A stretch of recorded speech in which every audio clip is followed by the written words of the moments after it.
മക്കൾക്കൊക്കെ സ്കൂളിലേക്ക് ലഞ്ച് ബോക്സിൽ കൊടുത്തയക്കാൻ പറ്റിയ ഒരു ഐറ്റാട്ടത്.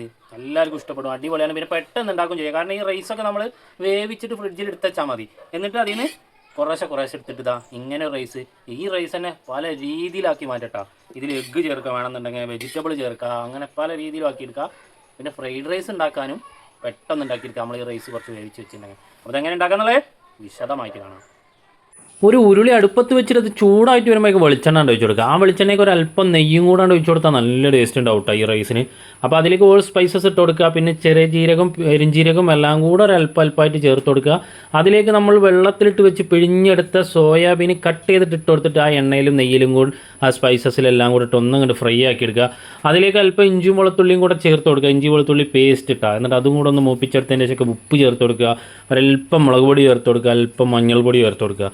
അതെല്ലാം കൂടെ ഒന്നിട്ട് കരിയാതെ ഒന്നിട്ട് ഇളക്കിയെടുക്കുക. അല്പം ഗരം മസാല, നമ്മൾ സ്പെഷ്യൽ ഗരം മസാലയും കൂടെ ചേർത്ത് കൊടുക്കട്ടോ. എന്നിട്ട് നമ്മൾ ആദ്യം വേവിച്ച് ഊറ്റി മാറ്റി വെച്ച റൈസ് ഇതിൽ ഇട്ട് കൊടുക്കുക.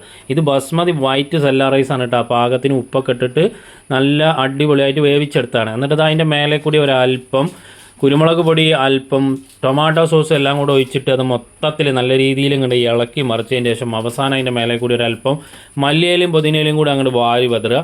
എന്നിട്ട് അവസാനമായിട്ട് ഒന്നും കൂടെ ഇങ്ങോട്ട് ഇളക്കി യോജിപ്പിക്കുക. ഇത് ചിക്കൻ കറിക്കും മട്ടൻ കറിക്കും ഒക്കെ ചേർത്ത് കഴിക്കാൻ പറ്റിയ റൈസാട്ടാ.